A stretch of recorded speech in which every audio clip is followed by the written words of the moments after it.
Yan na po yung kunting ano natin, handa natin. Hindi po ako nakapag-video dahil na-stress po ako. Ikuwento ko po sa inyo. Siguro bukas na. Huwag na ngayon dahil mag-enjoy muna tayo dahil nga New Year. At ito na yung ating mga, tunaw na siya. Kaya nangahulog na yung ating mga tinusok dito na ano ba, 2014. Nalagay natin ulit. Saan naman yung isa? Dito sa likod ng isa. Kukunin ko muna siya. Ito yung mga kakainin natin mamaya. Mga, ano, diba? Ito na, tapos naganda na ko. Ito siya, ano siya, chorizo. Ang sarap niyan. Turkish na ano ba? At inanda ko na lang yan siya dahil nga magluluto pa ako ng spaghetti at saka yung manok. Para sa aking mga anak, yan ang talaga yung gusto nila. Yan yung gusto nilang kainin. Kaya tusok din natin to dito. Para naman maganda tingnan. Meron pa kasi kami, mamaya na lang kasi meron pa kami ditong ilalagay pa. Pero yung kapatid ko na ang mag-continue mag-diko. Ito na, hiniwa ko na yung tinapay. Mag-raclette kami ulit dahil marami pa kaming natirang mga pagkain nung Pasko. Yung kapatid ko po, umuwi na po siya. Nakakalungkot dahil nasa airport na siya ngayon, nasa Turkey na siya. At doon siya mag-celebrate ng New Year. Sana nga. Hindi nga sana namin gusto na ngayon siya uuwi. Bukas na sana. Kaya lang, ayaw din kasi niya mag-isa papunta dito. Kaya naintindihan rin namin. Ito din, inumin namin mamaya. Ito ay meron pa siyang, masarap yan. Meron pa siyang i-mix na ano ba. Mamaya na. Ito lang muna yung tinapos ko. At saka, nilagay ko na dito yung mga kakailanganin namin. Hindi pa yan tapos kasi asikasuhin ko muna si Uma at maliligo ako. At saka ako mag-continue ng mag-asikaso dito. Ito na lang muna yung ating 2014, diba? Ito yung mga diko natin. Hindi pa nalagay. Ito na yung mga natin. Teka ko muna. Ipakita ko sa inyo. Ito yung mga diko natin. May ito yung kapatid ko na maglagay niyan.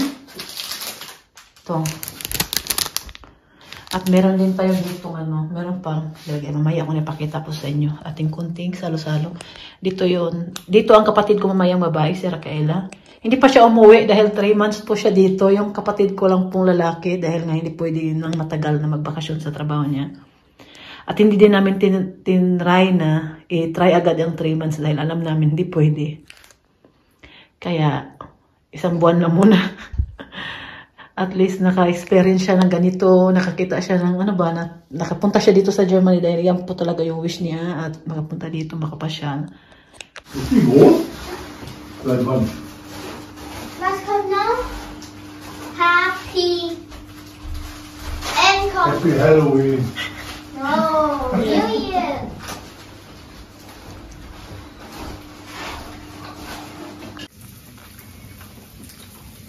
Okay. Yeah. Hi, Philip.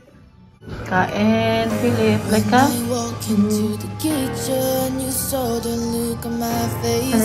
Nay, may si Alice mo pa yung manood ka dito. Saka Happy New Year. Ito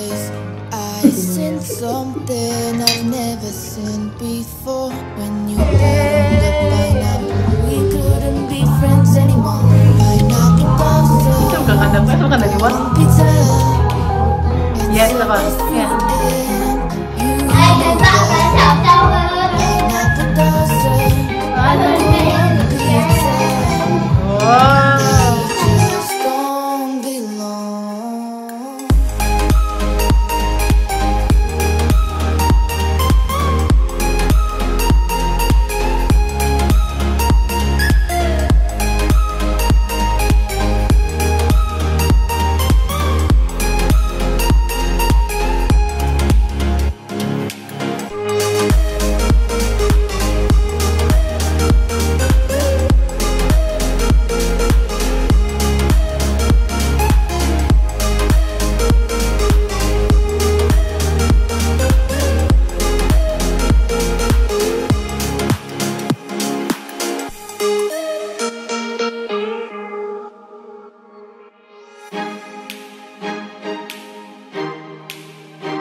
something I've never seen before.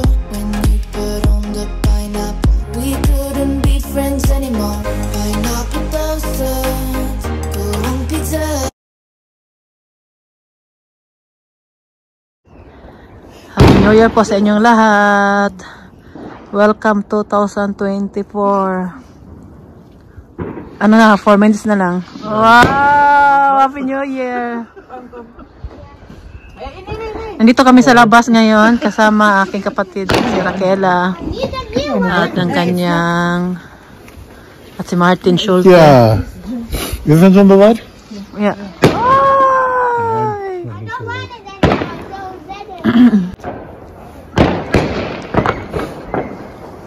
Oh, frohes neues Jahr 2024.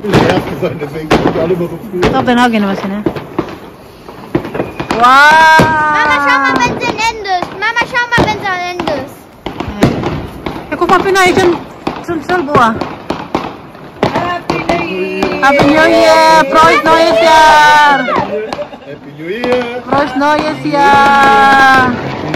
Wow! New Year!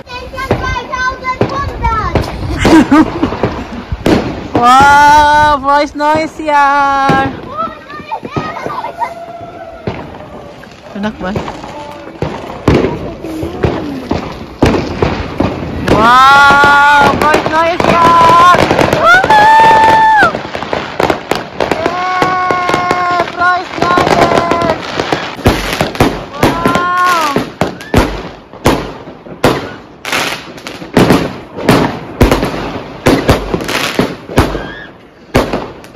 Wow! Ang ganda ng mga paputok na kapitbahay namin. Also wenn Oma jetzt nicht wach wird, weiß ich's nicht.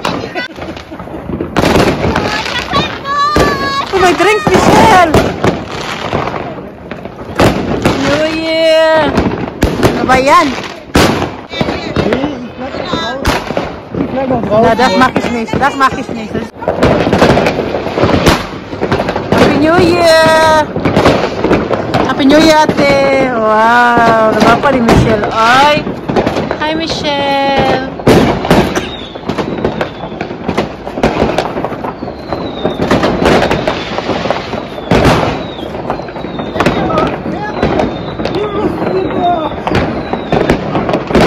Dami na paputok. Pero mas kunti ngayon kasi kumpara ng mga nakaraang taon ba. Ang mahal na kasi dyan paputok po doy. Tinapon mo na yung pera sa hangin. Kaya ayaw ni Martin bumili na ganyan.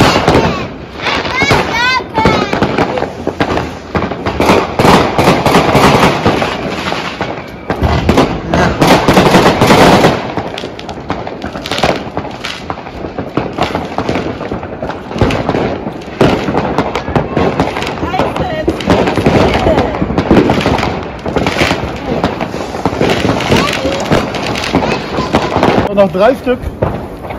Yeah, macht schon alle weg. Stopp, stopp. Yung ano namin last year pa yan, natira ba? Hindi na kami bumili. Yan lang yung binibili namin. Hindi na kami bumibili ng mga bago. Si Philip lang ayaw lumabas dahil maingay daw. Ayaw niya. Kaya kami lang dito. Ang dami din nagpaputok mga kapitbahay namin eh. Itong kapitbahay namin bago, ang dami nilang paputok. Itong ano ba, turkey namin na kapitbahay. Ang dami na. Wow! Happy New Year! Yay! Happy New Year! Fiesta. Si Michelle una sa taas, oh! Masira yung... Uy! Wow! Dami pa napaputok, oh. Michelle, nicht da, bitte. Si Michelle, oh, nasa taas. Sira yung toilet natin, Michelle. Pumatong yan siya sa toilet namin. Yung ano ba? Inidoro ba? Inidoro. Masira. Uy! Yeah? Philip, oh! Philip! okay, ja schon. Aber ich wüsste zum Beispiel schon, wie ich an Katana rankomme im Laden. Richtig schön, oder?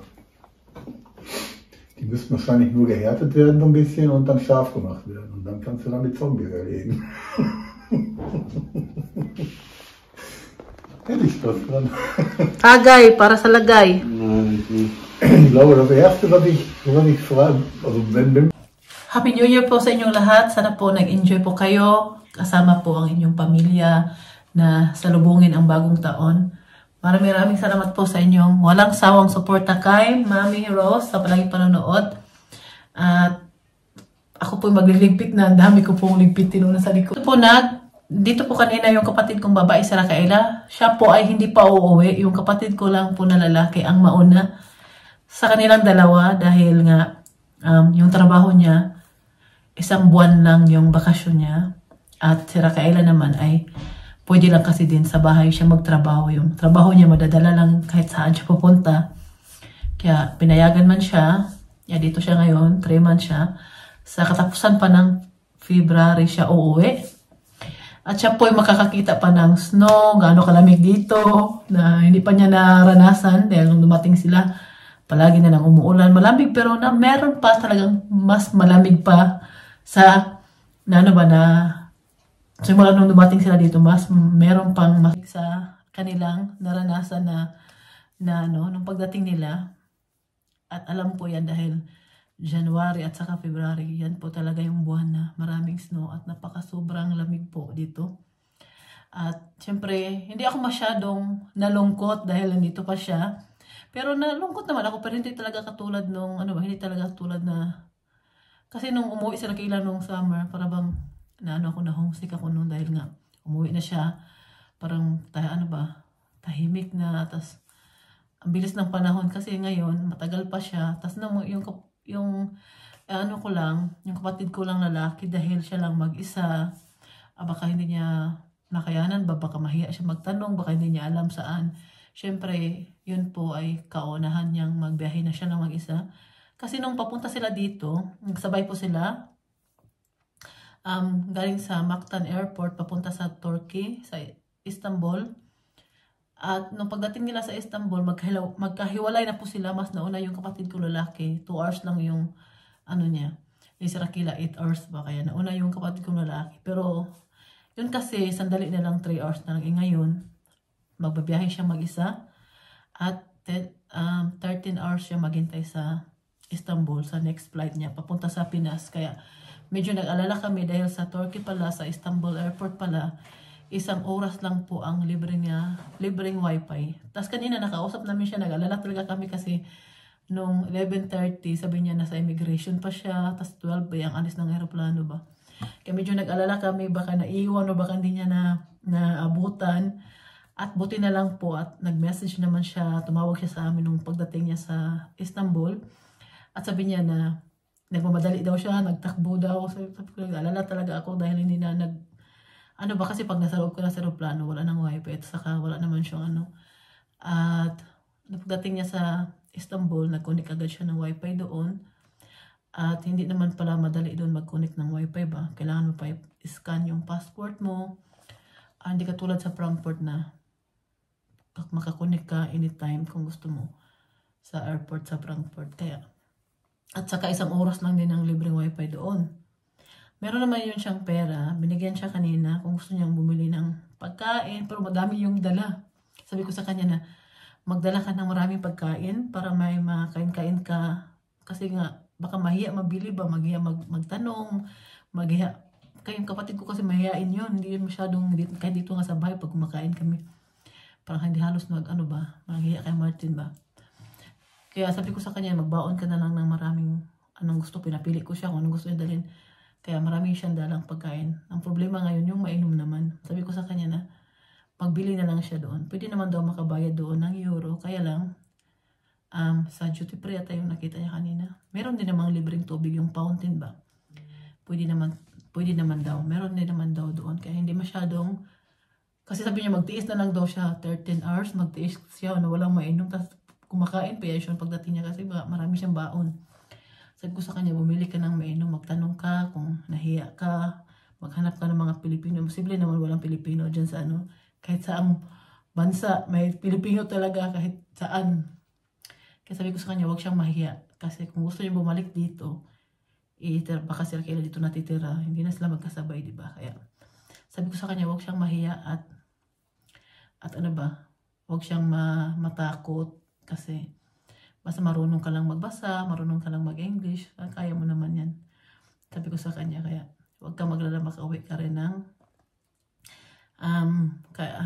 magtiis ka lang sa haba ng oras ng paghihintay mo dyan. Dahil ginusto mo gusto mong pumunta dito. Wala naman tayong magawa kasi kahit ganyan yung katagal yung mahal pa rin yung ticket nila. Hindi naman yung mura yung ticket nila. Ilang euro na lang, 1,000 na. Diba? Sa akin, mahal yan. Kaya, yun lang po. Ako po maglilipit muna. At sana po nag-enjoy kayo sa bagong taon. Mag-ingat po kayo palagi. At maraming salamat po sa walang sawang suporta po sa akin. Bye! Ciao! When I walk into the kitchen, you saw the look on my face. You saw the look on my had to get out of this place. I sensed something I've never seen before. When you put on the pineapple, we couldn't be friends anymore. Pineapple blossom.